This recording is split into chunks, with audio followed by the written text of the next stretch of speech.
Breaking చూస్తున్నాం. తెలంగాణలో వచ్చే 5 రోజులు ఉష్ణోగ్రతలు మరింత పెరిగే అవకాశం ఉందని వాతావరణ శాఖ వెల్లడించింది. పలు జిల్లాల్లో వడగాళ్లు వీస్తాయని, ఉదయం 11 గంటల నుంచి సాయంత్రం 4 గంటల వరకు బయటకు రావద్దని సూచించింది. కరీంనగర్, నల్గొండ, పెద్దపల్లి, జగిత్యాల, వరంగల్, వనపర్తి, యాదాద్రి జిల్లాలకు రెడ్ అలర్ట్ జారీ చేసింది. నిన్న పలు ప్రాంతాల్లో ఉష్ణోగ్రతలు 45 డిగ్రీలు దాటినట్టు తెలిపింది. ఆదివారం కొన్ని జిల్లాల్లో అక్కడక్కడ మోస్తారు వర్షాలు కురుస్తాయని పేర్కొంది. దీనిపై మరింత సమాచారం మా ప్రతినిధి ప్రేమ్ కుమార్ అందిస్తారు. ప్రేమ్ కుమార్, చెప్పండి, తెలంగాణలోని వెదర్ అప్డేట్స్. కిరణ్మయ్, కరీంనగర్ జిల్లాతో పాటు ఉమ్మడి జిల్లాలో జగిత్యాల, పెద్దపల్లి జిల్లాలో నిప్పుల కొలిమిలా తయారైంది. ఇవల్ల ఆ పెద్దపల్లిలో మాత్రం పెద్దపల్లి జిల్లాలో పారిశ్రామిక ప్రాంతం కావడం వల్ల కూడా అక్కడ తీవ్రమైన ఎండలతోటి జనం ఉక్కిరిబిక్కిరి అవుతున్నారు.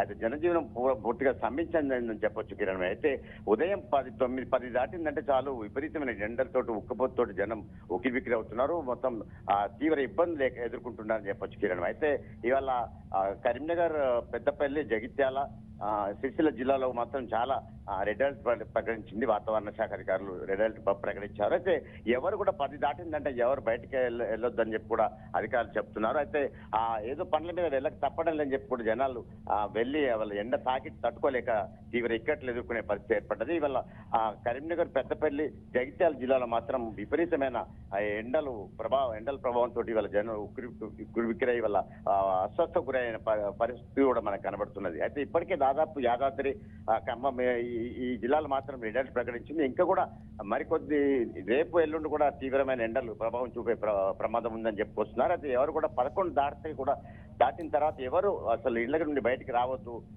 చాలా ప్రమాదకరమైన పరిస్థితి ఏర్పడనుందని చెప్పి కూడా వాతావరణ శాఖ అధికారులు హెచ్చరిస్తున్నారు. అయితే దీనిపైన మళ్ళీ ఈ పెద్దపల్లిలో మాత్రం సింగరేణి ఏరియా కాబట్టి అక్కడ విపరీతమైన ఎండ తాకిడి ఉండడంతో అక్కడ కార్మికులు కూడా తీవ్ర ఇక్కట్లు ఎదుర్కొనే పరిస్థితి ఎదురైంది. ఆ కార్మిక శాఖకు సంబంధించి వాళ్ళు బొగ్గుపై కార్మికులు అయితే మాత్రం తీవ్ర ఇబ్బందులు పడుతుందని చెప్పొచ్చు. ఈ పెద్దపల్లి, జగిత్యాలు, ఇటు యాదాద్రి జిల్లాలో మాత్రం ఈ ఎండల తీవ్రత అధికంగా ఉందని అధికారులు వాతావరణ శాఖ అధికారులు చెప్పుకొస్తున్నారు. దాంతో తగిన జాగ్రత్తలు తీసుకోవాలని చెప్పేసి చెప్తున్నారు. ఒకవేళ ఎమర్జెన్సీ అయితే అత్యవసర పరిస్థితి బయటికి వెళ్తే మాత్రం ఏదన్నా కొన్ని జాగ్రత్తలు తీసుకుంటూ గొడుగొన్న లేకుంటే టోపీలు ధరించి, టవల్ ధరించి వెళ్లాలని చెప్పి కూడా అధికారులు సూచన చేస్తున్నారు. ఆయన ఇక్కడ నిన్న ఉష్ణోగ్రతలు 45 డిగ్రీల వరకు ఆ ఉష్ణోగ్రతలు చేరుకుని చెప్పొచ్చు. దాంతో ఎండ బాణుడి ప్రభావంతో పూర్తిగా ఉక్కబోతుతోటి జనాలు తీవ్ర ఇక్కట్లు ఎదుర్కొన్నారు కిరణ్మయ్య. అయితే ఇవాళ కూడా పరిస్థితి అలాగే ఉందని చెప్పడంతో జనాలైతే చాలా ఇబ్బందికరమైన పరిస్థితులు ఎదుర్కొంటున్నారు. అయితే ఈ ప్రచారం, లోక్సభ ఎన్నికల ప్రచారంలో మాత్రం ఈ నాయకులు, ఆయా పార్టీల అభ్యర్థులు ఎండను సైతం లెక్క చేయకుండా వారు ప్రచారం చేస్తున్నారు. అయితే ఈ ప్రచారంలో జనాలను సమీకరించడంతో అక్కడక్కడ జనాలకు అస్వస్థ గురై ఇవాళ వాంతులు, విరేచనాలతో కూడా ఇబ్బందులు ఎదుర్కొన్న పరిస్థితి ఏర్పడుతుంది. ఇది ఇంకా 2-3 రోజులు ఇలాగే ఈ ఎండలు ఉండే ప్రమాదం ఉందని చెప్పుకొస్తున్నారు. అయితే దాదాపు ఆదివారం, ఎల్లుండి వరకు కొంచెం వాతావరణం మార్పు జరిగి వర్షాలు కురిసేటువంటి అవకాశం ఉందని చెప్పి కూడా అధికారులు చెప్పుకొస్తున్నారు. ఇవాళ చూస్తే మాత్రం మొన్న కూడా ఈ 2-3 రోజులు విపరీతమైన ఎండలతోటి వాళ్ళ జనజీవనం స్తంభించింది. ఎవరు కూడా జనాలు బయటికి వెళ్ళేటువంటి పరిస్థితి లేదు.